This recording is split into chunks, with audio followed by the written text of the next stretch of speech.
Chapter 2. The Serpent Kings. Regardless of the exact date of the Exodus, there is a fascinating time period in Egyptian history that also occurs between the last page of Genesis and the first page of Exodus, the Hyksos invasion.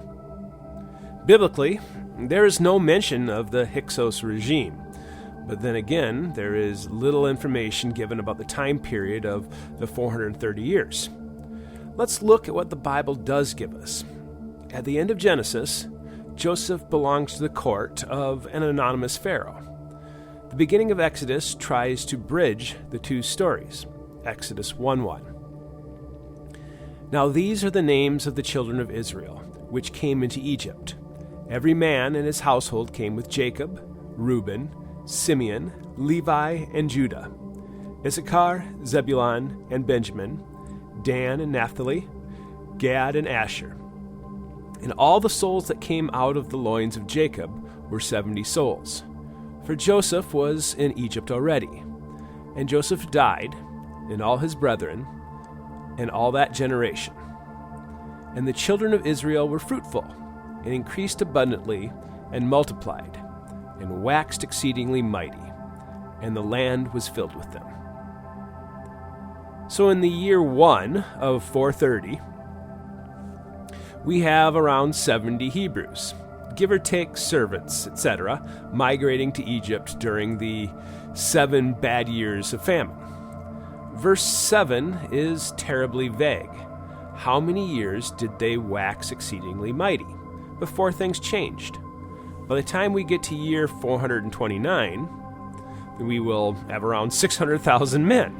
So a population of probably around 2 million, scattered all along the Nile. There is little mystery in the previous section, other than why the English translator needed 3 verses to spit out 12 names. Oofta.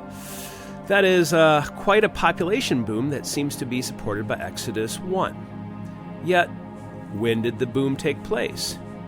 And when did the Egyptians go from knowing Joseph to not knowing Joseph? Exodus 1:8 brings up a major issue for me. Now there arose up a new king over Egypt, which knew not Joseph. If you follow Egyptian history, they get new kings, otherwise known as pharaohs, every decade or so, if not sooner. Sometimes you can get multiple pharaohs in a single year. Regime change is not uncommon, but the details surrounding this single verse can mean quite a bit. Was it the very next king? Did 100 years pass? 200? 300? See, it just doesn't say.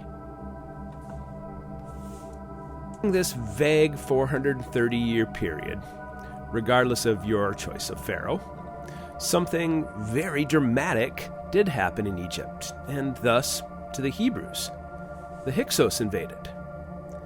Unlike the Egyptian era in Egypt, the hieroglyphic records actually deem the Hyksos rulers worthy of mention. Interesting. Today, the Hyksos people are a bit mysterious. Experts say they have diverse origins and possibly came from Western Asia. Pretty vague. Just like the Egyptians, modern historians don't have a lot of details about who they were or where they came from. But we do know what they were like during their stay. First, they invaded Delta, or Goshen, depending on how you see it, and ruled at a city named Avaris. This means that they invaded the heart of Old Egypt and took out the previous dynasty. Northern, or Lower Egypt, is where all the pyramids and wealth used to be found. It also means that the Hebrews were also enslaved along with the Egyptian residents. Second, the Hyksos people were technologically advanced. On the old Anno Mundi timeline, it has been around 1,000 years since the Ark, giving humanity plenty of time to evolve and change. Remember how Genesis 10 describes the family trees spreading out to be fruitful? Well, the Hyksos people finally came home.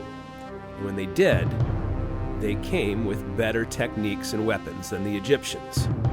They were known for their horse culture, which is how they probably won their war against Egypt.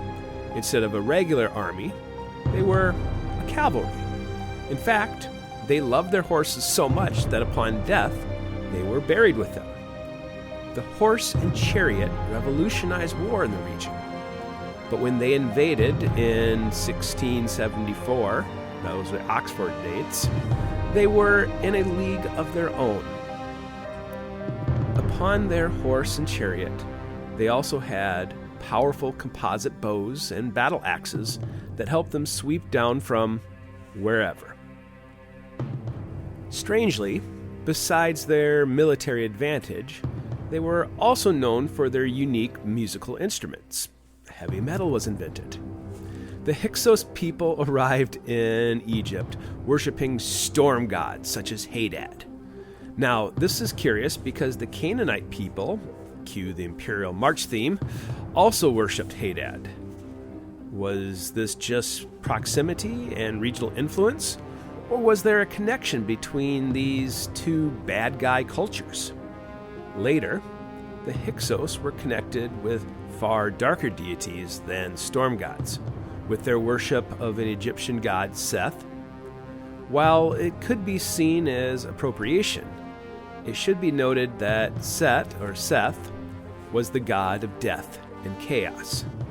This says a lot to me.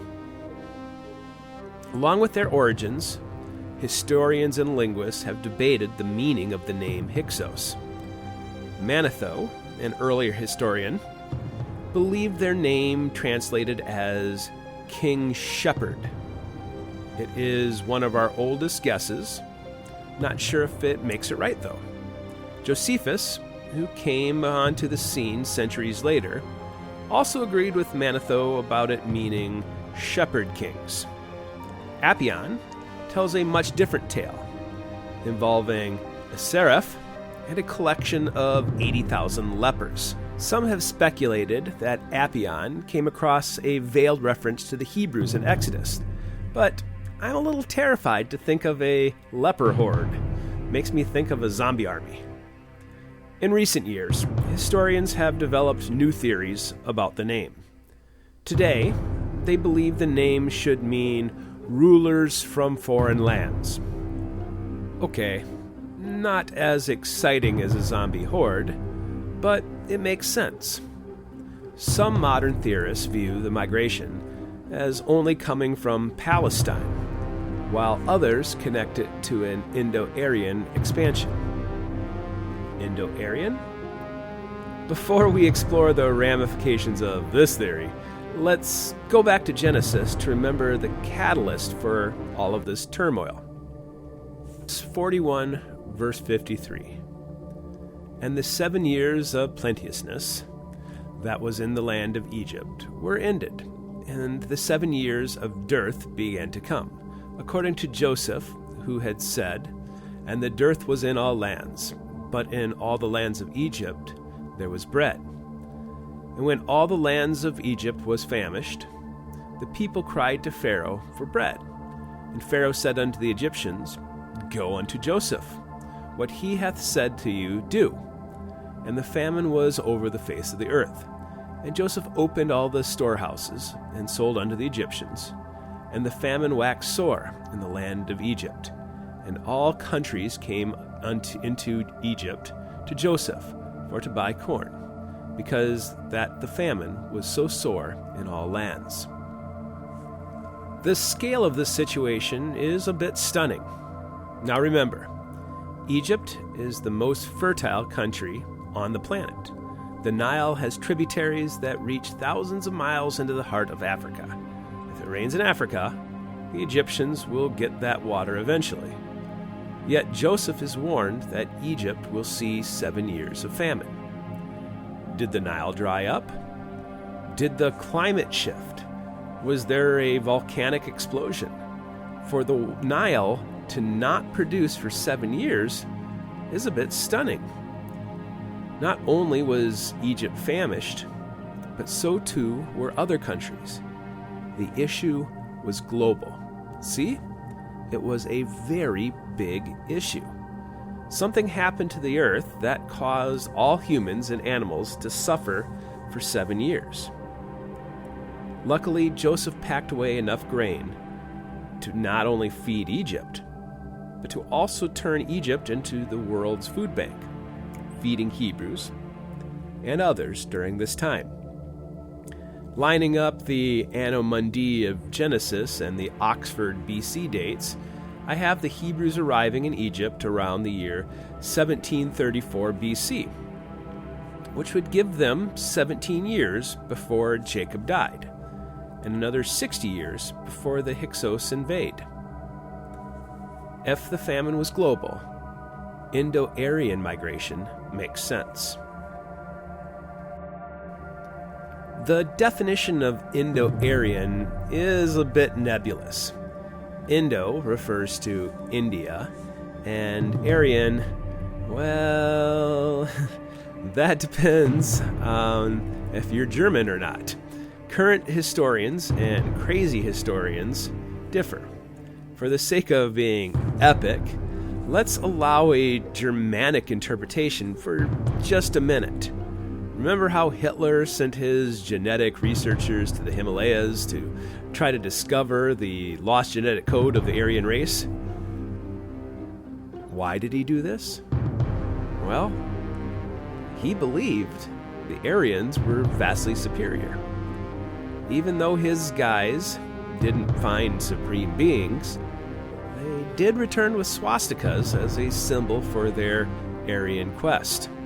Again, some modern historians interpret the Hyksos invasion as a bunch of bully shepherds coming from Palestine. Dull.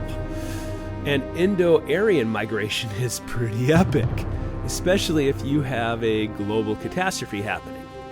Think of those post-apocalyptic dystopian zombie movies. When the going gets bad, mankind gets nasty. 60 years after the famine affected the world, the Hyksos people have turned into a horse lord civilization capable of riding into your country and pillaging everything you had. Perhaps they did start out in India, but when crops began growing again, these raiders did not turn the horse into a family farm animal again, did they? They kept raiding. If news of a paradise reached them, they now have a good reason to migrate. Considering all of the civilizations between India and Egypt, 60 years would be a reasonable amount of time. There is also the good-evil symbolism to consider. The Hebrews, Israel, are blessed by God not only with food and protection, but also with the promise of the Christ. The Aryans are Hitler's ideal kind of folks.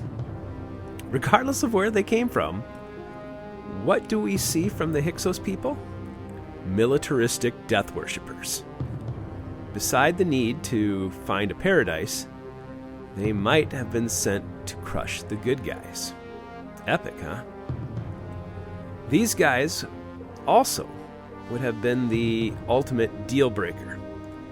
When the first Hyksos king arrived in Egypt, Joseph and the unnamed pharaoh might have still been alive. I'd assume the Hyksos king would have killed the old ruler and heirs, subjugated the previous administrators, and enslaved the people of Goshen, regardless of race. Whatever loyalty the old dynasty felt toward Joseph, God, and the Hebrews was shattered as the Hyksos army swept into southern or upper Egypt.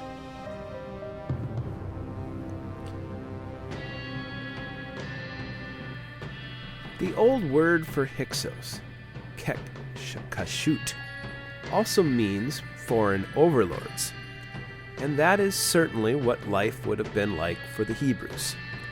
These guys didn't owe anybody anything. Now, it does baffle me that a nation of horse lords would decide to settle down, but that is what happened. On the Turin list, it records 4 kings ruling from the BC dates of 1674 to 1567. The names of the kings were Sakir-Har, which translates as Shushi. The second king was named Hyan, which translates also to Upper Anath. The third king was an easier to pronounce name, Apophis, which translates to Samukinu. And the fourth king was Kamudi, which translates very difficultly to Sekhaerne. These aren't just goofy names. These are sinister names. Let me explain. Let's take king number 3. Egyptian mythology changes from region to region and era to era. Although there is some semblance to the family tree found in Greek mythology, there are far more gods in the pantheon. One of the chief gods is Ra, the sun god. This is pretty obvious because sun, in a desert country, is a killer. So Ra was a pretty universal deity, but he had a counterpart, Apophis. Apophis was the Serpent of Destruction, who battled each evening with Ra.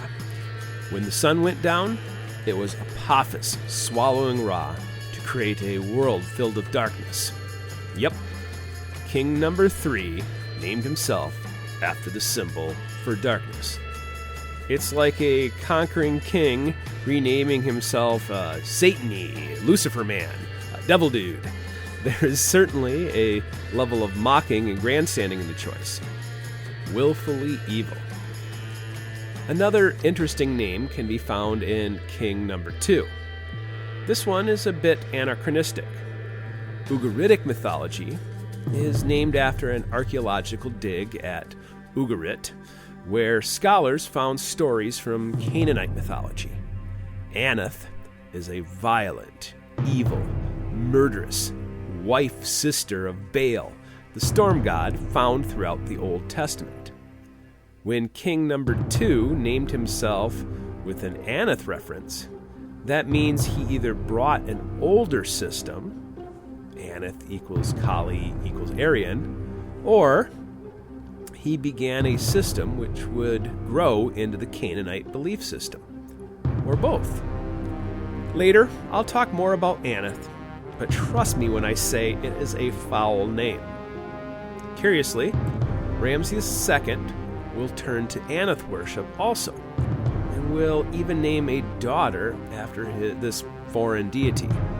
So the Hyksos regime ruled for a century under 4 different kings. After sweeping across the world, defeating the good guys, and taking up residence, the Hyksos regime lost their place in a rather silly turn of events. The Hippo Decree. So, king number 4, Kamudi, really valued his sleep.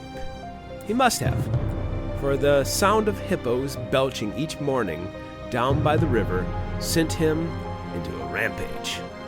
As supreme commander, he decided that the hippo needed to die. So he sent his diplomat, Sekhaerne, to begin wiping out the hippo population.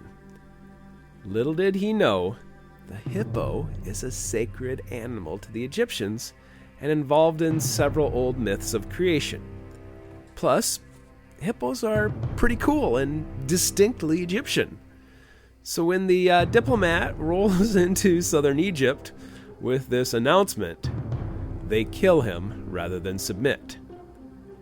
The dynasties of the Joseph era were in the north.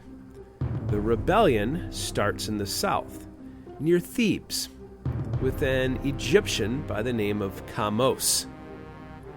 Because of his defiance, a 3-year war begins, where the Egyptians take back southern Egypt. Did they get help from the nearby Nubians? Did they get help from Hebrews who had fled south to avoid the invaders? After 3 years, Egypt is again separated into a north-south or upper and lower or red-white division.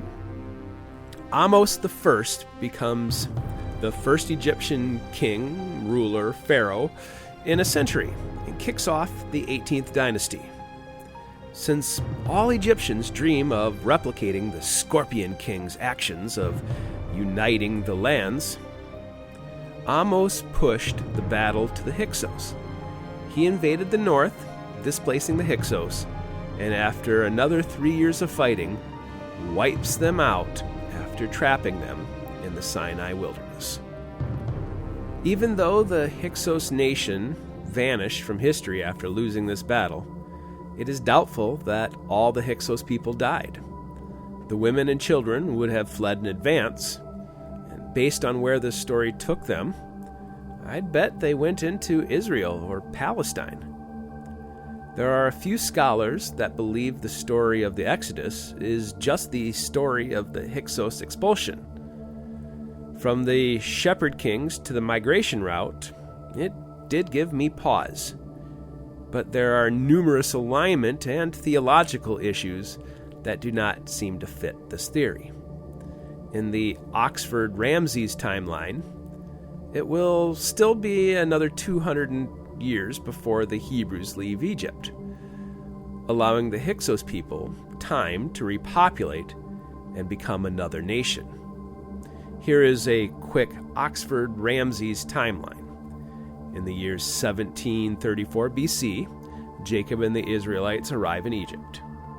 In the year 1717 BC, Jacob dies during Dynasty 14.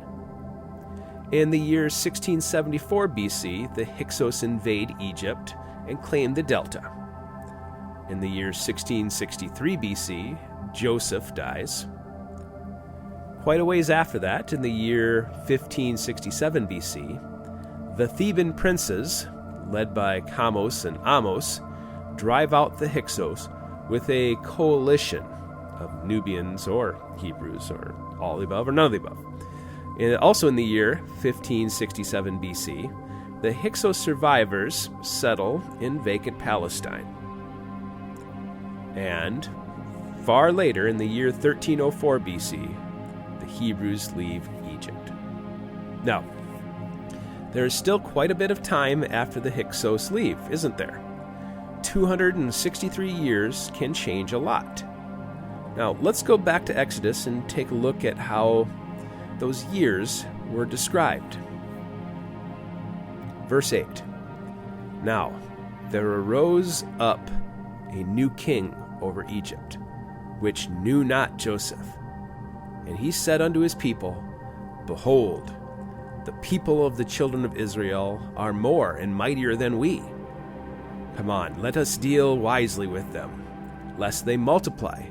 And it come to pass that, when there falleth out any war, they join also unto our enemies, and fight against us, and so get them up out of the land.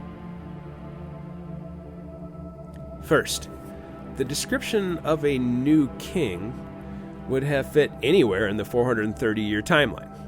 But during that time, there were two massive regime changes. The first was when the 14th dynasty northerners, Joseph's guys, lost Egypt to the Hyksos.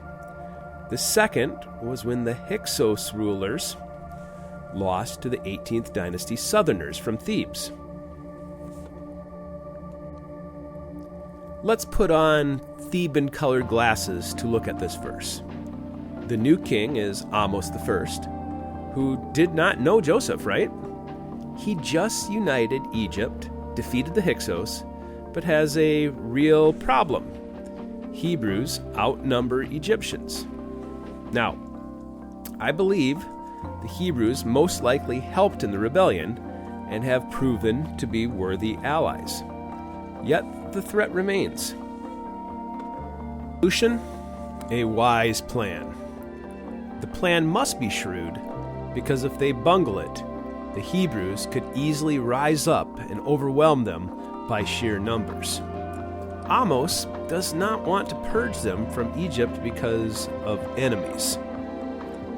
Could this be the threat of the Hyksos remnant? A new Hittite nation?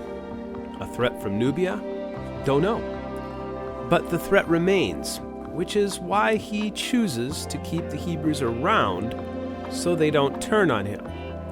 His plan is to keep them and subjugate them, which is why it needed to be a wise plan. It was also a patient plan.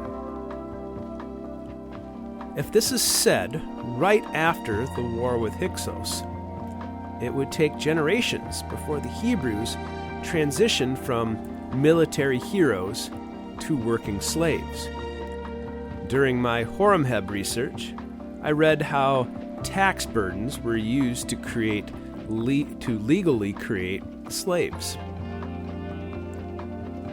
Remember, Jacob and his 70 came into Egypt as almost royal guests. After the Hyksos Wars, the Hebrews were still a threat. By the time we get to Moses' birth, they all were slaves. So what happened? My theory is that the wise plan hatched by Ahmose I was to begin taxing the Hebrews. Generation A received a small tax. Generation B received a higher tax. Generation C, quite used to taxes and life in Egypt, received a huge burden. They probably faced the choice of either paying their taxes or leaving the country. This is after hundreds of years of living in Egypt. None of them knew Israel, and if they did, heard rumors of who now lived there. Fight or pay taxes. I'd bet they found a way to pay taxes. The Horemheb theory is that the tax burden was put on the children. Seems outrageous? Look at our current national debt. No way? Look at our Social Security program. It is easy to pass the buck to the next generation. So Generation D would have been born slaves to all the folks who could not afford to pay the bill. It was a wise plan. Verse 11 reads, "Therefore did they set over them taskmasters to afflict them with their burdens. And they built for Pharaoh treasure cities, Pithom and Ramses. But the more they afflicted them, the more they multiplied and grew. And they were grieved because of the children of Israel. And the Egyptians made the children of Israel to serve with rigor. And they made their lives bitter with hard bondage, in mortar, and in brick, and in all manner of service in the field. All their service, wherein they made them serve, was with rigor." So, verse 111 covers 2 centuries of this policy afflicting them. There are a few other things in this passage I'd like to point out. The reference to Pithom and Ramses is strangely anachronistic. Now, according to the Hatshepsut theory, which is 1446 BC, Moses would have written this verse a century before the 2 cities existed. Ramses, Raamses, is not misspelled, but it is a name variation of the guy who commissioned the building, Ramses the Great, who did not take the throne until 1304 BC. Now, you could argue about name meanings and make this bit of anachronism vanish. But the other fun detail is that the Hebrews made bricks. Most of ancient Egypt was made with carved stone. But during the 18th dynasty, especially the Valley of the Kings era, bricks were very popular.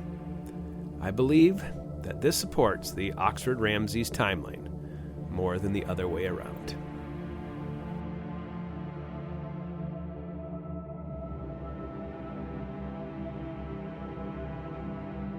I hope you've enjoyed episode 2 of Examining Moses by Jason Lee Willis.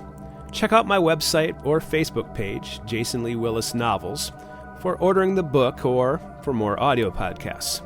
The music you've been listening to today was At the Feet of the Sphinx and A Dream Within a Dream by Twin Musicom. Until next time.